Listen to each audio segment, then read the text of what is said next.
What's up, fellow podcaster? In today's podcast interview breakdown, I'll be reacting to an interview with MrBeast on the Full Send podcast. Here we go. Brad just became like a official host of the podcast. Where is he? I don't know. I think it got to his head. How about this? Can I just take a spot? Yeah, 100%. Would you let me? Let us know. Should MrBeast take Brad's spot on the pod? That would be fun. Comment. Let us know. I would do that just as a joke. I would like show up to all the episodes. We should low key fuck with him when he comes in. You said he texted you this morning? Yeah. What did he say? He was like, "Are you free after the pod?" And I felt bad, and I was like, "No." So maybe I just hurt his feelings, and now he's not showing up. Ooh, I wonder what he was trying to finesse Whoa, there. Brad trying to finesse early. Brad's a sneaky finesser. Yeah, trying to get that working out with MrBeast clout video probably. 100%. Yeah. So what's going on here this weekend? I didn't even know this was going on. Yeah, this is just like a conference where we get a bunch of YouTubers together. We talk data, about as nerdy as it gets, but that's what I live for. That's dope though. Yeah. I mean, so like what's this is something that you're like a partner in? Yes. What's it called? Summit? VidSummit. VidSummit. Yeah. That's dope. So you're just teaching new guys or up and coming guys? Well, the thesis for it and why I like it is like there are always tons of new people who are just hungry and learning shit. And it's like that one time a year where they get together and I'm just like, hey, teach me what you learned. And they'll be like, show me all the cool new stuff. Cause I don't really keep up to date with like all the new tricks or stuff like that. I don't know why. It's just not as fun for me anymore. I just like making videos instead of studying the back end. Mm-hmm. So I kind of just let them do it and just teach me. If that makes sense. VidSummit is a great event. The time that I went, I met a ton of creators. Peter McKinnon was supposed to be there. Gary V was there. Got to meet him. Got to meet D-Rock. That was pretty cool. Trying to think who else spoke, but a lot of like big YouTubers and big content creators. Sean Cannell from Think Media was there. Daryl Phillips the YouTube guy. He was there. It's a really cool event. And if you haven't gone, you definitely need to. And a question for MrBeast, be like, do they pay you to be there? And I know you're open with, I mean, they could ask. I don't think they'd allow me to ask because I'm not at their level as far as numbers go, but it's like, you're open about how much you spend on videos, thumbnails, everything. It's like, how much does VidSummit pay you to appear there or to speak there? Or do you get paid, or do you volunteer, or do you donate it? What type of, is there any other creators we would know that are coming? I don't really know. It's a lot of Reed. Do you know of anyone else who's coming? I was trying to think. Darman. Yeah, Darman. I mean, it's a lot of people, but not really his type of crowd. How much info do you? Oh, okay, nice. Danny. Yeah. Nice. Yeah. No, I'm interested in this too because we've been talking recently too. Like you say, it's nerdy, but I mean that's obviously something we're into. Is like I think everyone that's a YouTuber is still like a big numbers guy in a way. Of course, like you have to be, right? Like you got to be an entertainer, and then you obviously got to be into analytics in some shape or form. 100%. Right? Like if you get 10 million views on a video, it means 100 million people saw the thumbnail and 90 were like, I don't want to watch it. So like, yeah, if you just optimize it a little more, it could have been 20 of them click instead of 10 million. See, I'm excited too. Like I want to interview you too and learn about you, but I just want to pick your brain too. Yeah, let's do it. Like, let's fucking go. You've got the secret algorithm for sure. I got you. Like guys. this even for us is like a free lesson with you. You know what I mean? And I'll be honest, I selfishly kind of do this with my podcast interviews, it's almost like a free coaching session, but I know that the questions I ask, if I ask them, other people have those questions too. So it'd be interesting. This would be super cool to moderate or be a producer as well, whether it's on camera or not, just to see, because Kyle talks a lot about posting the same days, yada, yada, yada. And it would be cool had they known. And once again, these are all for educational purposes, but I already know that they are just kind of, I can already tell there's no real structure here. They're just kind of winging it a little bit. But if they knew MrBeast was coming in, of course you want to know like all the latest tips or like advice he would have, maybe even have him do a full breakdown on the Full Send podcast, thumbnails, everything, like what they could change, go into the back end and look at the click-through rates, plug it into TubeBuddy and get really nerdy so they can A/B and split test everything. If they if they prepared a little bit more, I think they could have gotten like a cool little breakdown of their channel, what they could do better and what they're doing that could possibly hurt them. And I already heard MrBeast on a different podcast saying that you shouldn't swear as much and your video get more views. I'm actually testing that out myself. I do these podcast interview breakdowns. They swear. I'm actually a little shocked MrBeast is swearing here, but I'm going to cut out all the F words and see if it gets any more reach than it would be if I just uploaded it. I mean, like you're the numbers fucking guy. Like, just give me half the revenue. We'll call it even. all right. Well, we don't make any revenue. Oh yeah. Yeah. Are you guys that's been our thing. demonetized still? Yeah, we use a lot of copyright too. Gotcha. So yeah. But that's always been our thing. Is Oh my gosh, I just got flashbacks. Remember when you guys? Sorry, real quick. It's just so interesting. He says that they don't make any money off of this and they get copyright strike or not strike, but they'll get warnings. Since I do these podcast interview breakdowns, I get a copyright claim on all of them. So I'm not making any money either. Left YouTube and only posted on Full Send. Yeah. What happened with that whole arc? That was like 4 or 5 years ago. And I think we tried to do it. And obviously that's something we want to do one day, is kind of build our own platform. Yeah. But I don't think it was quite the right time I feel to do that. it. You know what I mean? Yeah. Like it really limited our growth, like posting behind a paywall. Yeah. So, and I think it just kind of, for me, it's cool. You're making a lot of money off the subscriptions, but it takes the fun out of it. Like Exactly. for me, it was always about uploading a video and like getting as many views and getting as many people to enjoy it as possible and getting that feedback. And back when YouTube used to go more viral too, like that was Exactly. Well, and Happy fun. Dad would be a fraction Oh, of as course. successful if it was behind a paywall. So course. it's a no-brainer. That's why when you first announced that, I was like, oh shit, like that's an interesting choice. Yeah. But it's so interesting to see you, like you guys crushed it. And then, you had that weird phase, whatever, where you jumped over there. Now you guys are crushing it again. It's kind of cool to see. Yeah, we don't know where we stand with YouTube. Like, we don't know if they like, I feel like some of them like us and then some of them hate us. Like, we don't Steve Will Do It just got banned from YouTube. They just took away his channel and went to, we'll just say Bumble. And the dating app is a new video platform. But I wonder if this is what I would ask him. Be like, Kyle, are you going to go over to Bumble yourselves? really know. Like, guys, I guess you saw Steve's channel got taken down recently. I did. And wasn't it because he just showed like the URL, for the site? Yeah. I mean, the thing is, like, you guys clearly appealed to an older audience. Yeah. So the platform does need you to keep, just, I don't know a better way to say it than just older people entertained. So it is in their best interest to have people like you guys and Danny Duncan and other people who might skirt the line, but it's just, that's what a lot of people like watching. You know what I mean? If not, the place will just come and turn into a platform for kids, They must love you, YouTube. Like, you have a good relationship. They call you, keep up with you, all that. Not really, but I don't really need anything from them. So like, I'm sure if I called and wanted something, I might be able to get it. But for the most part, I just kind of do my own thing. Yeah. Yeah. It'd be interesting to ask MrBeast, what do you think about the censorship on YouTube? He probably wouldn't answer it on camera.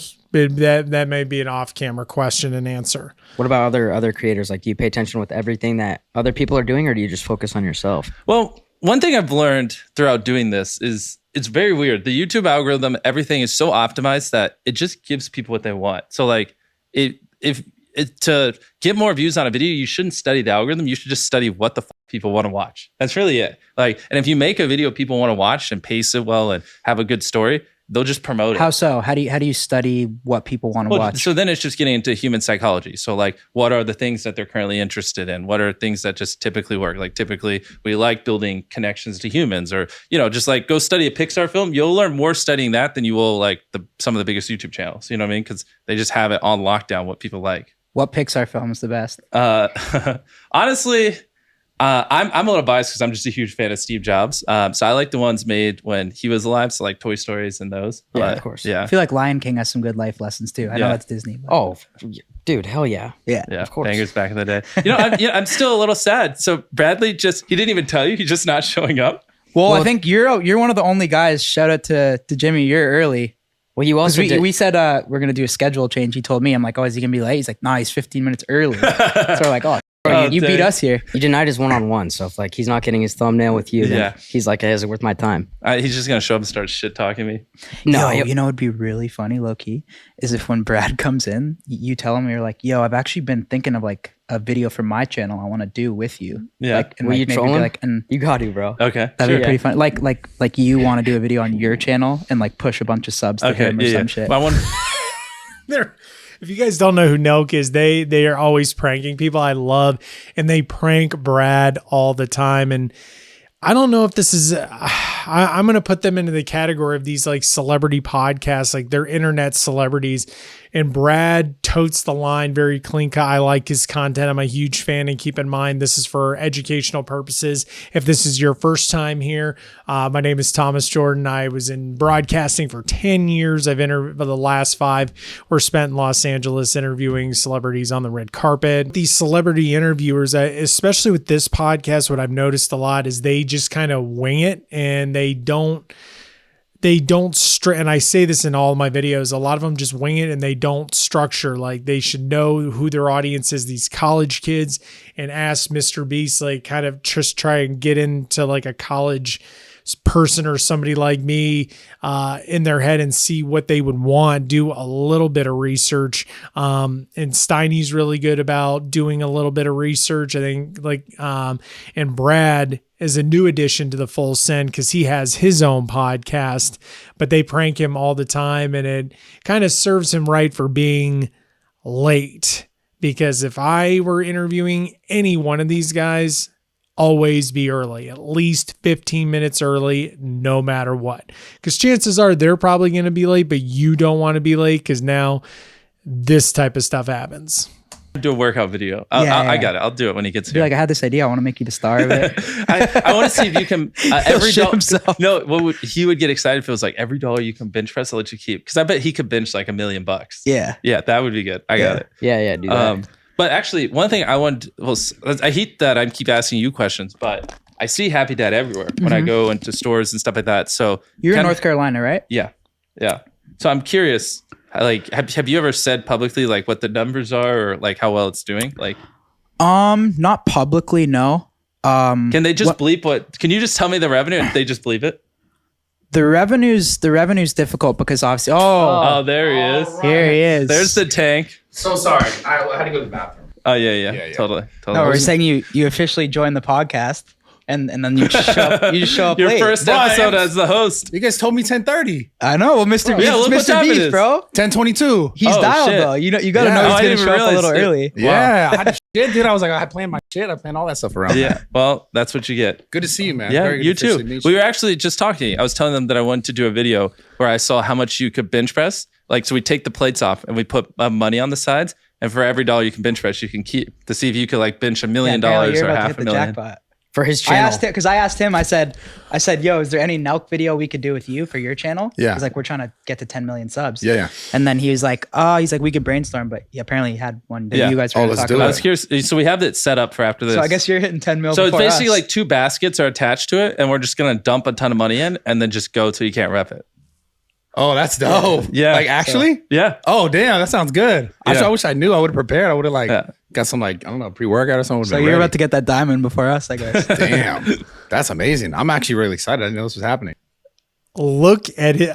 It's hilarious, but I feel bad because you could tell in his eyes it's like his life is about to change, or he has been going after this next level and it is going to change today.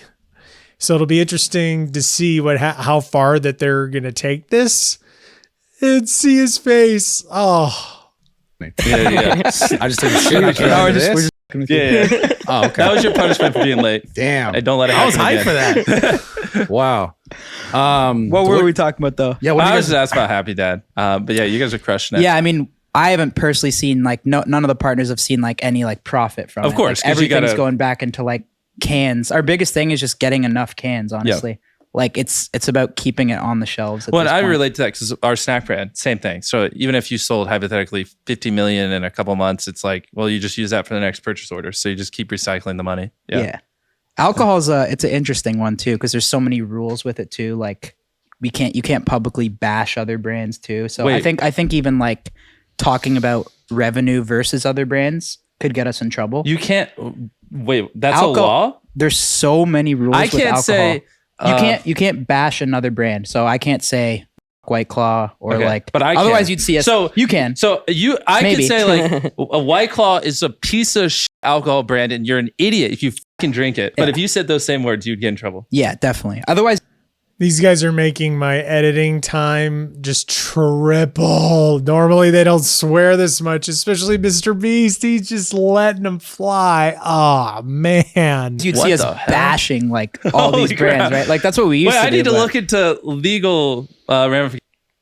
I just shit on Hershey's all the time because I don't. That's the thing with snacks. I think you're chilling. Okay. like There's you less can regulations. you can be like Reese's Pieces. And Yeah, shit all like the that. time. I just grab a Hershey's bar, and anytime I see one, I just fucking throw it at the wall. It's kind of a joke.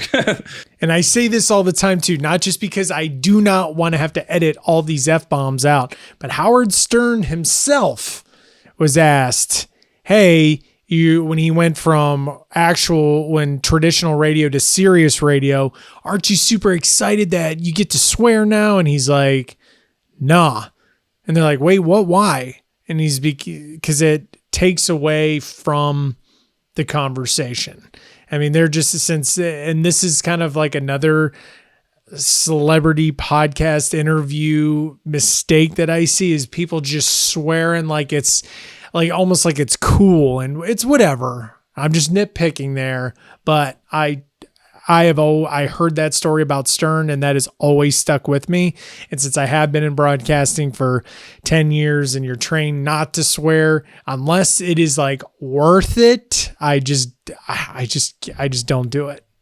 Oh, So- that's so funny. With your brand like that, are you like going after like the big dogs like that? Like we're going after like not even White Claw, like we're going after like Budweiser. Like Yeah. we feel it's like a lifestyle brand, you know? You don't really see people wearing like a White Claw shirt. But you see true. people wearing Budweiser shirts, you know? Yeah. So is that like your kind of motto too with what you're trying to build? Is like going after the big dogs? Yeah, 100%. I think honestly, like it's funny. I just went into Walmart a couple days ago because we just started selling there. And Hershey's bars, they have like Superman on it and Wonder Woman and Green Lantern, all these like characters. And it's like, who the cares? Why? No one would buy a damn Hershey's bar because it has a superhero on it. And I think like just a lot of modern snacks, they've just been here forever. They're kind of boring. Honestly, I think Hershey's bars just taste like shit, to be honest. And yeah, I think they just have the shelf space and no one really competes with them. And I think it's time someone just comes in there and it's like, shut up, you boomers, like make new products and innovate or just get the fuck out of here. You know what I mean? What have you learned about that space besides like all the stuff you know about social media? Like what have you learned about like stuff like you said, like shelf space? Like The biggest thing is that, so every month in America, over 100 million people walk into a Walmart. And like up until basically a month ago, we had no products in there. And so like now, this past month, it's been absurd. Basically, whatever I thought we were going to sell, we're doing like 5 times better. Just because I could go stand in any Walmart in America and I would have to take 100 photos if I just stood there for like 30 minutes. Like a line would form and people would just be like, oh, that's the guy from YouTube. So those same people, when they go into a Walmart, will buy my products. You know what I mean? And that's just which is kind of a no-brainer, but it's more extreme than I ever thought. And so before we even promoting that we were in Walmart, we just put it in there. And it was only in a couple of thousands as they were ramping it up. And we were already doing 6 figures. It's just because people are like, oh, it's that guy from YouTube and they buy it. And so it's kind of shifted my whole mindset. Like retail space, when you have a brand this big, it's just so OP, to be honest. Like, and I'm sure you see the same thing with Happy Dad. Tons of people, they're going there to buy alcohol. And so if yours isn't there, they're just going to buy someone else. But because they love you and, you know, you guys got a great product and everything, they're going to buy Happy Dad. So I would ask him before, and I hate interrupting because he's on a roll. And that's actually one of my major rules in podcast interviews is if they're on a roll like this, don't interrupt. But this is my show. I've got stop button right here. But to really, really hammer home that this is a business, I knew that Happy Dad was doing well, but he just said that they're not making any money because it has to go back into the advertising, into the cans, into the shelf space, into this, into that. How many people don't know that? Because they think, oh, you see people with 5 million, 10 million subs, they get all these views and stuff. If you watch enough interviews with MrBeast, he's cash poor because they make, I think I saw him, you make like $4 to $10 million a YouTube video. It makes that, but then he puts into the next one, into the next one, and rolls it into the next one. I did one of my first podcast interview breakdowns is with MrBeast and Colin and is it Samir? I can't remember his name. Anyway, but they got to look at his financials and he was very open about it. So he's very, like, I'm sure he takes a decent salary, but I think people see millions of views, millions of subs, and automatically assume millions of dollars. And that is just not how it is. I think Prime, Happy Dad, and Feastables, like, I don't see a world where they're not all multi-billion-dollar companies in just a couple of years, to be honest. Yeah. Yeah, I was gonna say, because I think everything now is more like content driven, content based. Like, since you built your entire thing off of like a direct relationship almost to your fans and your fan base, Yeah. it feels as though like these companies that we're talking about are actually going to be true contenders to the companies that we've known forever growing up. Like 100%. genuinely speaking, do you think that like there will be more companies, not necessarily like this specifically, or like the burgers or the chocolate stuff? Do you think there will be more creators who come and contend in that space, like who will make products? I think in 10 years, yeah, every product you see in Walmart that's like very generic is just going to get shit on by some celebrity or influencer or whatnot. Like, think of like water bottles, like, you know, those plastic water bottles. What's that one? Like Deer something, or I don't know. I couldn't name water bottles, but I know I've probably had like 30 different in my life. I think of Fiji and like one others, but all the other ones are just fucking same. So like, pick anyone. PewDiePie launched a water bottle brand. It was the same quality of product. It was right beside it, same cost. I just buy the fucking PewDiePie one. It's just cooler. You know, yeah. I'm sorry. I think it has to do with the fact that like traditional media is dying, you know, and the fact that how we bought stuff prior was all like, you saw it on a news station, you saw it on a television. Like, people will get all of their content now pretty much somewhere on either streaming or social. Yep. So all the eyes are being pushed to that. Like, your network is like bigger than Nickelodeon, all these big time things that like we grew up watching, like you and of yourself. Which is crazy. Yeah. Do you ever feel like a need to make certain products? Because I find something interesting about it. Obviously, you have a younger fan base, and also just a massive fan base in general. But, you know, focusing on the burgers, focusing on the chocolate. My perspective, not that these are bad things; these are great things, right? Hit me. But I look at it from a little bit more like a health standpoint. Yeah. And I was listening to your podcast with Joe Rogan, and you were talking about how you were going to do like a lettuce wrap. Yeah. And you said 20% less sales, so you guys kind of chalked it. Yeah. Would you consider making more health conscious products, or is it just like? No, I got you. Oh no, it wasn't 20%. It was like literally less than 1% of our sales were it. No one gave a fuck. So no one's buying a lettuce wrap. Yeah, you know? exactly. That's the thing. Yeah. Well, and same thing with plant based. I'm not saying you got to make lettuce wraps. No, I'm just trying to like. No, so that is the problem, because if you go too healthy, then just not a person on the planet fucking buys it. So with Feastables, like Hershey's, for example, there's 10 ingredients, super processed. Our Feastables bars are 5 ingredients, and just all the ingredients are way higher quality. So it's like the perfect middle ground where I could take it a little more extreme, but then I just guarantee you no one would ever fucking buy it. It's like as healthy as it goes, where it still tastes great and people would do it. And it's infinitely better than the other options out there. But I agree. So the next thing I want to do with Feastables is more like a Kind/Cliff bars, a bar that has a decent amount of protein, relatively low calories, and make something a little bit better.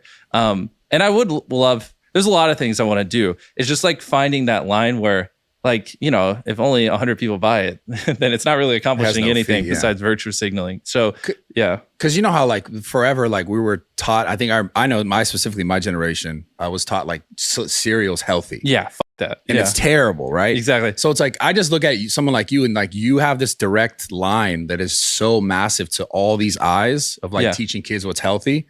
And do you have one of the bars, like one, so I can show them? Yeah. Okay, I'll let them rip apart the ingredients. I mean, you tell me. I mean, like our normal ones without, like, it's literally 4 ingredients, and then the sea salt one's just the same thing with a little bit of salt on it. Blah blah blah. It's interesting because Gary Vaynerchuk, said something about this on how the whole market is going to shift, because even what Brad said is like nobody's really consuming traditional media anymore. And it's like everybody, if you just look around, has their phone, and that's how they're consuming. So I think there's going to be another I think the wave's already happening, but there's going to be a huge change when it comes to like products. Cause I mean, he's going after Hershey and he can do that in a weekend, right? Or burgers. It's like, where do these ideas for this food stuff come from? And why are you trying to get into the food and drink space?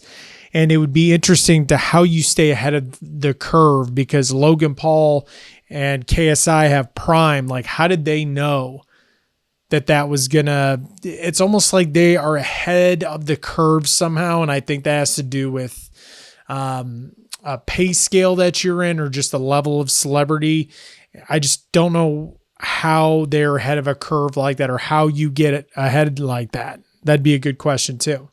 So that's exactly what I'm trying to do. Yeah. Like if I went any healthier, I just promised you no one would ever eat it. So it's like we're weaning people off of garbage Hershey's into a slightly better alternative. And over time, I want to figure out how to just make it healthier and healthier. Cause I agree. I don't want to just like kill people, by giving them super processed shit.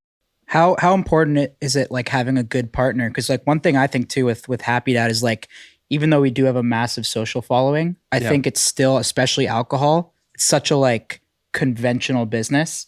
So like I feel like you could have all the social presence you want, but I feel like you 100%. still got to do those orthodox business things. Yeah. What have you learned like in the space with like the chocolates and stuff like that? Like, yeah, no, you're hitting it on the head. Luckily, you did the same thing. You just got a great team of people who already knew what they're doing. If I didn't, so RX Bar was just a company that did really well. We got a guy who was very instrumental in building it up into their sale, and he's our CEO. We got the guy who did marketing for Dollar Shave Club, who helps with festivals. We just kind of assembled the Avengers of everyone who works in like the snack brand space, and so like they on their own could just build a killer company, and then you put us behind it and I just give them unlimited money. It's game over. Who does the interviews, and what is the interview process like? So it's all in the team you built 100%. Like even things like, knowing how to track our sales in Walmart day over day, and like knowing a company that can go to each Walmart in America and make sure all the products are straight. Like I wouldn't know how to do that. You know what I mean? My fucking bars would just be crooked and everywhere, but like they just know everything because they've done it. And so all the time they just blow my mind. have any of those big companies like tried to reach out to you yet or anything like that? Well, it's funny because like before I launched Beast Burger, I could hit up McDonald's or I just whatever restaurants, and they wouldn't want to do a collab. They're like, oh, YouTubers, who cares? Right. But then now it's funny, after I launched that, everyone's like, oh, you want to do a menu item? And it's like, no, like I have my own restaurant now. Yeah. So it's kind of the inverse. I think, I know if I offered, they would probably buy half of it in a heartbeat, but it's just kind of early. Like I don't think we're going anywhere the next 10 years, just like same thing with you guys. So if Budweiser wanted to buy half a Happy Dad, What is the end game? So right now you have your YouTube channels, you have your I almost said Happy Dad, you have the MrBeast burger and your chocolate bar. I mean, how long do you think you can do this before you burn out? And it's like watching you, knowing that you are cash poor. At what point would you, or is there a point where you'd be like, listen, I'm going to sell off everything, every company to, like, he could sell MrBeast burgers to McDonald's for God knows how much, that bar he could sell to Hershey, like, and just cash out. And what would the cash out price be? Well, it's not for, let's just say he said that it's not for sale. What is your not for sale price? you'd just be like, off, Yeah. like talk to me in 5 years. Yeah. So it's kind of the same thing here. Like there's no real need. I don't think those bigger brands get it yet either. Yeah. Like with the YouTube content, because they're all older. You know what I'm saying? I think it'll click in their heads when like Prime or Feastables or Happy Dad, one of these is like worth $10 billion or something like that, or it's like a publicly traded company. I think that's when they'll be like, holy You know, okay. I think they get it. I think they're just not accepting it. Like Well, it's it's like still like- They're old school, bro. But it's still Yeah. because they've been dominating for so long. we're just also small fries still. I mean, even though, you know, we're all doing crazy revenue, it's like basically less than 1% of the market. You know what I mean? So it's like, we got to give it time to grow. Again, I think when one of these products really, really is crushing it and like IPOs or something in like 3 or 4 years, I think that's when everyone will be like, oh, fuck. Like, okay, this is I the guess thing. no one's really done that yet. No, Exactly. Like Like it is true. It's so early. name another product besides those three that is like crushing it. Sure. Yeah, and all three of I these. guess there's a lot of celebrities. that Well, have maybe there's done it, but- makeup Yeah. stuff Yeah. and like vitamin water was one and Yeah. like other stuff, but creator focused outside of makeup, like and supplements, I can't really think of anything. So like it's actually pretty interesting that all three of these brands that come to mind all happened basically in the last year. I mean, you guys are a little over a year, but roughly. So I think now you just got to give it time. Like now, once all three of these mature over the next 3 to 4 years, I think that's when people are gonna go, holy shit. Because they're all kind of different. You know, you're alcohol, they're a hydration drink, and we're a snack brand, and then also our restaurants. So it's like 4 different verticals, and I think all 4 of them will crush. And it'll just show that basically nothing's safe. An influencer can just go in, and if they have a big enough following and build the right team, they can just get Does anything Beast out. Burger have alcohol licenses or no? Honestly, you know this. I've never had anyone even ask me about selling alcohol in Beast Burger. I'd have to think. No, that just feels weird. Yeah, I feel you. Yeah. So I have a question. I have a No, question about. But you know, now if I do ever end up selling Happy Dad, people are gonna clip that. They're gonna be like, he changed. I'm for not saying sure. it's not a thing. We'll see. I'd be curious to ask Kyle because that's why I like Kyle on here is because he asks a lot of the business questions. Same thing with him. What is your interview process like? How do you find the right people for Happy Dad? I know it's tough because I'm trying to put myself in their shoes. It's like Happy Dad makes sense because you're appealing to college kids. College kids drink.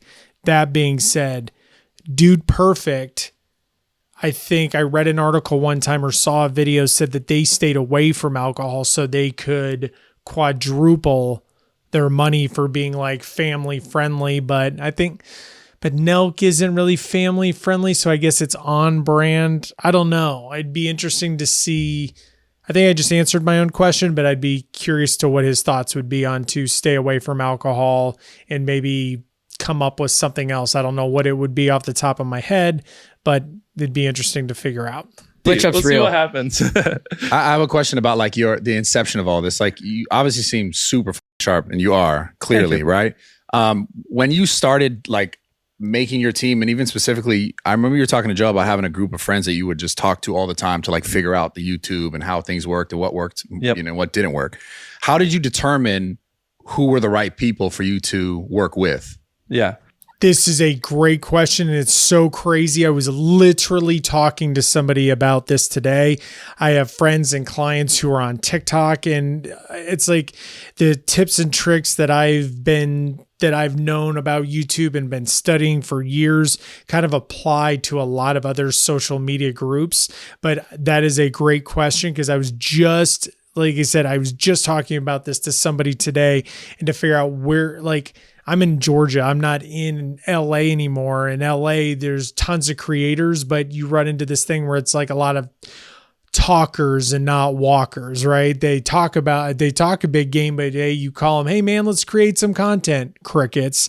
And then moving here was kind of like a dead stop because in LA, everybody, even though it's hard to get a hold of good people, everybody's on the grind and everyone wants something better, but you move back to the suburbs and man, people's creativity just comes to a screeching halt, especially in Georgia. People are getting married out of high school, all that stuff. So it's hard to find good content creators. I have a list of a handful of them that I want on my podcast, the Power of Video podcast. If you've made it this far, I'm going to challenge you to do homework and literally type it in the search bar, the Power of Video podcast. You'll see my mug there.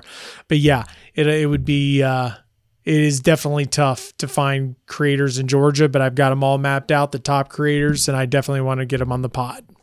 Well, back then, Because you're also so fucking young. Yeah, well, it wasn't really intentional. It was like I was just kind of a social outcast because no one, I mean, it's bump nowhere in North Carolina. No one wanted to be a YouTuber. No one even really knew what social media was back then. This is before it was all cool. So like everyone would just say, oh, all you do is talk about YouTube, get a fucking life, talk about something else. So I just didn't really talk to many people. And then I just randomly met these other YouTubers online and they were equally as obsessed. And we just kind of talked. And next thing you know, we talked every day for 100 days, 500 days in a row, and you blink and it's been 1,000 days and we've talked every single day. And so I just met these 4 other hyper obsessed, just idiots like me that all we did was obsess over YouTube and making content. And we all had around 10,000 subscribers. And then a year later, we all had 1 million. Yeah. And we just literally just What figured it made all you out different? together. Why do you think you blew up so much? Yeah, further? what was your first video that went crazy? Yeah, well, So real quick, this is something I've really noticed. This isn't a mistake that I've noticed in celebrity podcasts, but in my podcast as well. And I've been trying to really stop doing this, but it's like the 2-part question. Like there's so much going on, right? And when you're on camera, it's a whole different skill set and yada, yada, yada. But that 2-part question, Brad asked him, what made it, which crap. Now I'm flustered. Brad asked him a question and then Steiny asked a question. So it's whether you just got to be careful not to do a 2-part question, even if it's like, what was the video that blew up first and why it blew up? And it's like, he'll go into the story, but forget the why. And then you kind of move on because you've already mentally just kind of checked out there for a second. So you got to be careful of that. And especially with multiple co-hosts, this is what gets complicated is one person, like the interview is always about your subject. The hosts are just there to bring the value. And you just got to be really careful not to overstep each other and just kind of come in because then it gets a little flustered and we'll probably miss one of the questions here. there's a couple stages, right? Because your first video to get 100,000 views, your first to get 1 million, your first to get 10. My first really, really, really big one was when I counted to 100,000 because a lot of people like face. I remember seeing those ones. Yeah. What year was this? And the time codes were just like so long. That Yeah. See, he did it again. They're talking about the one thing, and then Brad asked another question on top of it. It's like when you ask these questions, pull back and just shut up and just let him talk. it was like, did people just click just to 24 see if you hours actually long. did it? And like, Exactly. Well, and the thing was that one blew up because like everyone was just reacting to it and be like, what a fucking idiot. Get a life, which was great. It was cool. Like, this is when FaZe Clan was huge and they all like reacted to it in their vlogs and tons of people were talking about it. It was probably like 5 years ago. But the reason I did that is I was watching a show called Naruto and it's like 700 episodes, but I couldn't justify the time to watch it. So I really wanted to watch this show, but I was like, it's too much time. So I just put it on pause. And then I started thinking, how can I make money while I watch this? And so I just sat there for an hour and I was like, what can I do to make money while I watch this anime? In 60 hours. Jimmy, aka Mr. is killing me. This just dropping F-bombs left and right. This is going to take me forever to edit, man. Come on, dude. Every time he says it, you're probably going to start seeing my eye twitch. I'm like, oh. And then I practiced counting and I realized I could count while still enjoying the show. And so the entire time I counted to 100,000, I was just watching anime. So I basically made money while watching anime. How many views did that get? That got like 20 million. Yeah, which is huge for us back then. is that when like the YouTube partner program was around? Was that when you started? Yeah, well, I was already making decent money. That was like a year after I moved out, which I've told this story before. I always wanted to make enough money to do YouTube full time by the time I got out of high school, and I wasn't. So then my mom made me go to a community college, and it was miserable. It was literally the worst time of my life. I hated it with a passion. So then I just stopped going to community college, and I would go to my friend's house and just work on videos. But I basically had like 6 months until my mom found out that I wasn't going and she was going to kick me out. So that's when I went really hard. And I did that video and a bunch of other videos. And I had a month where I made 20 grand.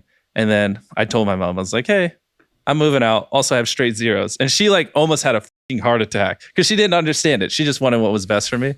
And then I moved out. And What date was that? Or like what year? Sounds like 2017, 2018. Yeah, 2016, I believe. Yeah. Crazy, man. I was just so bullish on it. I was determined that I was going to do YouTube or just live in a box. I just don't fucking care because everything else was just so boring. I remember that too. Like I was fascinated with like, I can't believe that you can make money. Exactly. Off this. It's like, holy shit. Like that was like Just insane, making right? content. And yeah. people won't understand. It's just a different time now. Like it's cool to be a YouTuber now. It's like, it's known we make money, how we make money, everything. Back then, you would have to like have fucking 5-hour arguments 100 days in a row just to convince your mom that YouTube is a thing, which you just don't have to do anymore. It was just a different time for us. Who did you watch back in the day? Did anyone like influence you back in like the OG YouTube days? Not really. Everyone I watched, I always just thought they could do it better. I was, they'd buy a $10 million mansion. I'd just be like, buy a studio. Like, what are you doing? Make better videos. Like, so no, if anything, it frustrated me because I just felt like they all could have done better. to be honest. When did your content? What mistakes do you see current YouTubers making, and how can they fix them? What are some solutions that they could work on? Because it's easy to call out the mistakes, but if you don't have solutions, Get into like giving away money and really like My first brand deal. So Yeah. the first time I got a brand deal was 10 grand. Well, it was $5,000, and I was like, double it, and I'll go give it away. Oh wow. Yeah. And then That's I gave popular that away. right now. I don't know if you've seen that What? on TikTok. Like, do you want this money or can I double Yes, it? It's yeah. like a trend now. Well, Jimmy Dart's doing it. I flew him down. I just filmed a TikTok. Oh, with him. okay. Yeah. But so I just gave away all of my brand deals every single time I got one. So I did that. And then next time I got a $20,000 brand deal because the first video got like 10 million views. And then I got a 40,000 and 50 and then 100. And I would just do a brand deal, give it away. And then the next brand deal was bigger. And I just did that for like 2 years straight. What's the most money you've ever given away to one person? Probably like 1 million or 2 million. I don't know. I'd have to think on it. Damn, Yeah. that's crazy. But yeah, I mean, just in general, it's crazy. It's crazy to see where when you give that away, who's got to pay taxes on that? You or them? And I know if you've watched MrBeast stuff before, when he gives away this kind of cash or houses or cars, like people have to pay tax on that. It ain't free. So I've heard him talk about it in other interviews before. So depending if you wanted to go down that route, you could. YouTube's come, to be honest. It's gone through so many Changed so phases much, though. right? Like Yeah. I remember the beginning of YouTube, like you could be a little bit more, I guess, outspoken or a little bit more. I'm almost say like inappropriate. And Edgy. then Yeah, just say yeah, it. but it seems like it's gone through phases. Like it's interesting because I remember when you really started blowing up. I think it was around the same time. Like it almost seemed as if the platform itself was starting to favor more family friendly content. I remember this was also around the time like Logan Paul got like he kind of was getting seemingly trashed for the whole like worst thing. And Yeah. I remember I was posting content that was a little bit more edgy, maybe swear a little bit more. And I remember like it almost felt like one day to the next, I was getting like half the amount of views. And then other content creators like Ace Family, I think your stuff started blowing up. And I was like, did the platform itself just go through like a complete shift and change? Yeah. And do you know about any of that? Like, do you know why that would have happened? Well, I think at the end of the day, for us to make money, advertisers have to be happy. So Of course. I think a lot of these like strict things they do or whatever, I don't think it's like YouTube wanting to impose it. I think it's the advertisers forcing them to. And so like I'm kind of glad in certain areas, they've been to it because that's how we make money. And that's how there's some people who, if ad rates plummeted, Yeah, they have to they'd be protect fucked. that. Yeah, exactly. Yeah. There are, literally tens of millions of people that depend on this for their livelihood and feed their kids and pay their rent and stuff like Yeah. that. So yeah, it like kind of sucks, but I think a lot of people should direct some of that anger more towards advertisers and less towards them. Because if advertisers didn't give a like, I guarantee you, YouTube wouldn't give a That's fuck. what I've been Yeah. saying Yeah. recently too. We were As talking long about as that the in the last platform's pod. dependent on ads, like Yeah, they're not exactly. really in control, I mean, any platform ad dependent, they're all going to be funneled into the exact same thing. Or it's just how it's going to be. You Yeah. know? So I don't really know what the answer is there. Like, because I feel like a lot of advertisers probably don't care that much. Like the big brands do. But I don't know. I guess we'd have to see statistics. Like what percentage of ad spend are these like big brand companies or something like that? I almost wish there was like a box you could check that it's like, do you like, because I'm sure a lot of advertisers wouldn't care if their ads were on slightly more edgy content if it was cheaper, right? So there should just be a thing like, oh, you can save a dollar per 1,000 views if you just advertise on people that swear. Just check this box. And I'm sure a lot of people would not care if we swear, if it Yeah. saved their company money. It is so crazy how people like, oh man, the way this kid thinks is ridiculous. I would have never even thought of that. But yeah, I wonder if any advertisers were, or even YouTube is watching to take note of that. Be like, oh, that's a good idea. Let's try it out. Boom. I Converted the always, same. thought it'd be cool if YouTube made like an 18 plus section or something Yes. that they could also direct those ads 100%. towards. And then like, Great 'cause idea. one big thing I hate the most is getting age restricted. That's Yes. one thing we like. If it happens in the first 24 hours, to me, I just feel like deleting the video. Like I'm just like, this totally takes the fun out of Yeah. everything. 100%. If it happens like a week later, it's like, okay, whatever. It kind of did its justice. But Yeah. I always thought it'd be cool if they made like an 18 plus section. And then if there was ad buyers that wanted to be on that type of content, and maybe there was like a section where they kind of Yeah. pushed it, This is But- my thing with YouTube that like I remember when all this was happening, like exactly what he's saying about like the age restriction or like they started kind of like just not even getting your content out there. And that's the thing that frustrated me because I remember like it was almost like one day to the next, like I said, the views just went half, and then it never came back because around that similar time, and it was just kind of like it. I understand that the advertisers driven the money, and it's like, okay, we don't, but it's like, is YouTube platform itself just not pushing this content as much because they're not able to put the ads on it how they wanted to. Yeah. So then it's like, now it's affecting someone's like ability to create content. And then someone has to change the type of content that they create in order to like, it makes us all way more PC friendly. Yeah. So it's just kind of, it's a little frustrating. And like he said, I do wish there was like a different way, or maybe some sort of like conversation that they would have with creators before like kind of switching I things. think an 18 plus platform for YouTube would be great. Like just like, even I would probably occasionally upload videos there, you know, where I could just swear and not give a fuck. Cause I naturally swear a lot, but I don't care that much about swearing. I tend to just tone it down in our videos just because it doesn't hurt not to. You know, it's not one of those hills that I really care that much about. Yeah. But it would be cool to have a channel where I just could. But and I would know that it would only reach an older audience, because then I can just do a lot of things that I just wouldn't normally do. You know what I mean? Like light a firework in a room or a bunch of stupid shit. Yeah. Because I know it's going to reach people that aren't going to just imitate it, you know? Yeah. I was going to ask you, did you choose this path to kind of be like more PG rated, or did it just kind of happen that way? Well, like Good I said, question. Like the swearing, I don't really care, and everything. That's the thing. So I know there's a lot of drama going around with Full Send, and like, I don't know what happened with Bob Menery and stuff like that. I would have to, I've seen interviews, but I would have to talk to him and get all the facts myself.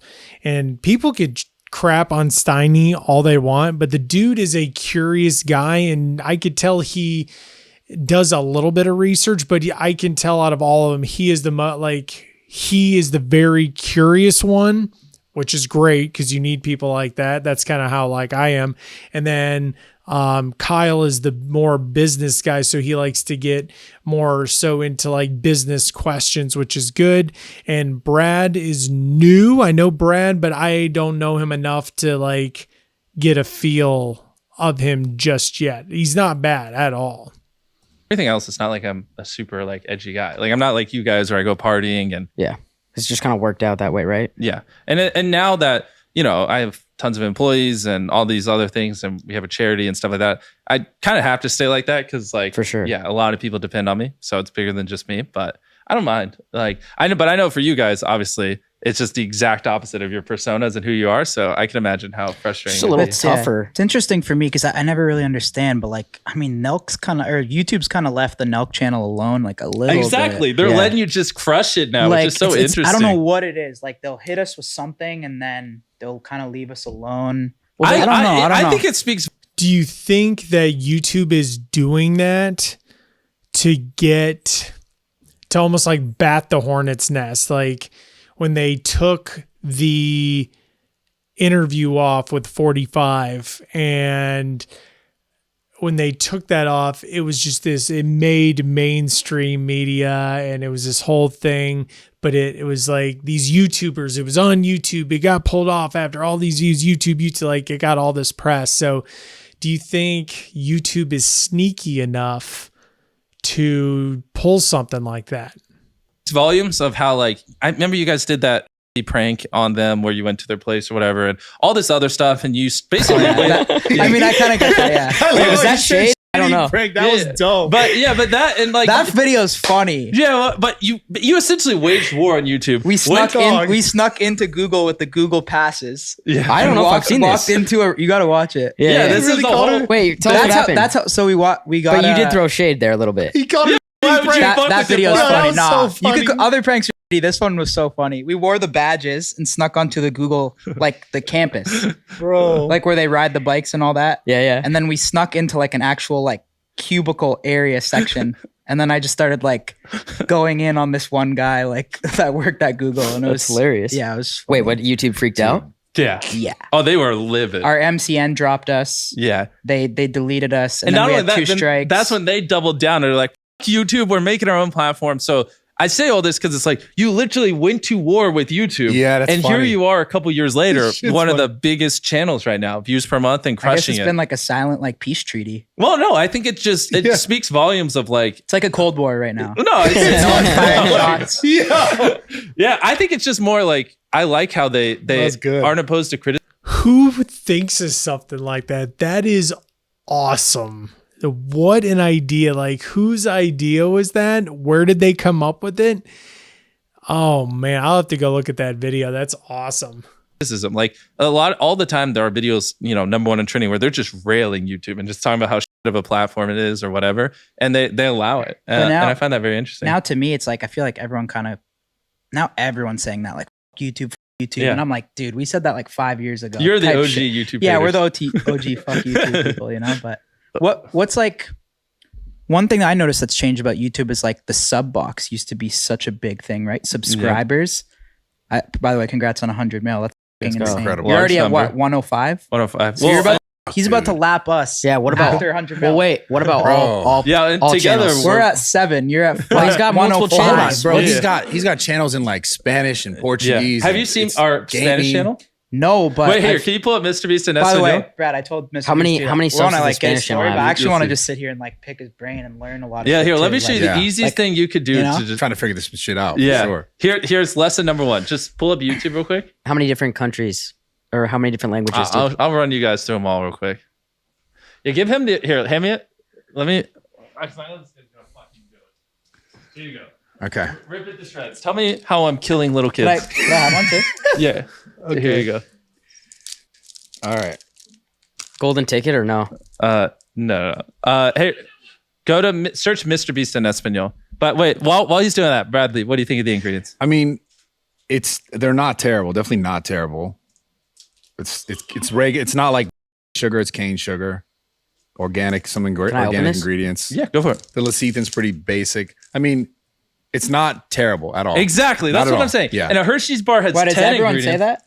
No, Oh. that just because he was hitting on the health conscious Yeah, thing. And yeah, that's yeah. why I wanted to show him that. Like, This we are very aware. this is better than a Hershey's bar. Yeah, it's pretty good. 100%. A million I don't know. I haven't percent. tasted it, but I'm gonna try. But it. like, that's also saying like, it's better than eating shit off the floor. Like basically anything's better than Hershey's bar. Yeah, God, I'm savage. so fucking glad we're not in alcohol and I can just dumpster on Hershey's. Bro, the regulations, man. All right, we got the Spanish channel. Okay. up. But so anyways, you're talking about Welcome. subscribers. So this is our videos in Spanish, just dubbed. Isn't that fucking crazy? Bro, look at 21. how many billion. different languages do you have different channels in? Well, so here, hit the channel thing over there. It's not only that. I have a question. Did you Yeah. make these channels in that country? And then- Yeah, of course. We obviously make it in Mexico, so it gets served to people over there. Got it. Now hit on the MrBeast Gaming in Espanol. So we not only do that, but we also have our side channels. Middle So one. Beast Yeah. Reacts and Beast Gaming that we also dub in Spanish as well. So and we what- do this in all 3 Wait, can channels. you click one? Yeah, we gotta watch it a little bit. I watched this so far. Ooh, look How's at your those ads. voiceover guy? Oh, he's great. He hires like Celebrities. some Yeah. Oh, really? Yeah, so I I was said this listening to on all his Joe stuff. Rogan. The same guy who does Spider-Man's dubs my dubs on this channel. So people in Mexico, Like you really put a lot of money have into Portuguese? this production of stuff. Yeah. He wants to Insane. do your Portuguese if you want him. you want? I'm gonna learn a lot after this. Would Oh, you? yeah. Holy shit! An unskippable 15-second. Damn, you're getting paid on I that know. one. Let's go. Spanish us are making money. Let's go. What is this ad even for? Who the cares? Well, because we're playing that. Oh my god, it's amazing. Bro, it's insane. Wow. Bro, it's insane. I saw this. I was watching all this last night. Yeah. So like pause it. So like this video got 7 million views and it's just like our gaming channel dub. So do you upload the same videos that you upload on an English channel, Yeah. exact same video, just dub? So we localize some of the jokes. So like if we make a joke about a meme here, they'll just basically pick a joke equivalent in Spanish culture and then just change the words to that. Who structured all this stuff? Like, was it you who was thinking this? Or Yeah. did you have like I mean, this is not as complicated as you would think. I mean, you right? just- But the fact that you knew that you wanted to localize a meme, like Yeah. it's a little like. Oh, yeah, where we is gotta- that coming? That's you. yeah, of course. Because I mean, look at the views on those videos. Like it's I would ask him, be like, don't you think that's playing it down a little bit? Because finding an editor for YouTube and be like, hey, can you cut this clip and this clip? And then they're like, huh? Like, he definitely has experience. And like I said, even Bradley and myself were just shocked. We're just like, that's a little much. And he's like, no, it's not. it's crazy when you think about it. Less than 10%. It's more like 6% of the world around there speaks English. 96? Yeah, as their primary language. No and way. like 10%. I mean, it's higher if you include secondary, but most people consume content in the primary. So like 90+% of the world can't watch Nelk videos. 90% of the world before I launched those channels couldn't watch my videos if I wanted them to. And so now it's like crushing it. We get more views outside of English than we do in English. It's like almost unfathomable that a lot of us just do English content. It's like we hate views. How big has your presence changed when you go to those countries? Oh, massive. It's unfathomable how much different it is when I go abroad now. Like where did we clean that beach at? The world's dirtiest beach was that? Dominican. Yeah. So when I visited the Dominican Republic, all these people that just did not speak English, they just, is gringo a bad word? Am I allowed to say gringo? Right? I don't know. They just run up, they'd be like gringo and just blurt it out like tons. Okay. I don't know. It sounds like one. It sounds like it should be a slur. Yeah, like thousands of them. And they just don't even speak English. And like one of the kids was bilingual and he spoke a little English and he was like, yeah, before you made your Spanish channel, none of us had any idea who you are. But now everyone in my class, everyone in my school loves your Spanish channel. We all watch it every single time you upload. Oh, and so it's the it's same educational, videos maybe. as your main channel, just on there, but in Spanish. Exactly. And so I could have gone there and not a single person, because it's a Spanish speaking country, would have known who I was. And after we launched it, it's like everyone knows. It's crazy. Same thing. So we do it in Portuguese, we do it in Japanese, we do it in just basically all the languages. Let's get one of your lifting channels in Chinese, Dude, Brad. I'm thinking about it. Yeah. Exactly. Send someone over It's there. great. Do you just do Spanish or what? Is No, there any we other- do all the languages. Yeah. So it's great. We literally get more non-English views than we get English views now. I'm not even like an Wow, American that's content crazy. creator anymore. But there's a channel Bro, for it's- every language. We're working on rolling them out. So like you could pull up MrBeast in Brazil. All you need is a voiceover guy, right? insane. Yeah, a couple voiceovers. You got to re-edit It's the actually videos. kind of So like it's this wild, is bro. our Brazil channel. Search MrBeast in France. And we do awesome. it 3. So we have 3 Brazil channels, 3 French channels, 3 Spanish channels, 3 of everything. so Jeez, bro. France, yeah, click on You're that so one. ahead of everybody else. How in the world do you organize that and stay organized and make sure everything's done? He just said you had to edit it a certain way. Like my brain just like. All right, that does it for this podcast interview breakdown. But before you go, if this is your first time on this channel, my goal is to help podcasters like yourself become the authority in their niche with podcast interviews. So if you have a podcast or you're thinking about starting one shortly, this free download is for you. It's a list of my top 25 podcast interview questions that I use to make me sound like a professional, and it gives me the ability to get those golden nugget sound bites so you can double your downloads and turn your listeners into leads. The link for this is in the description, and we'll see you next time.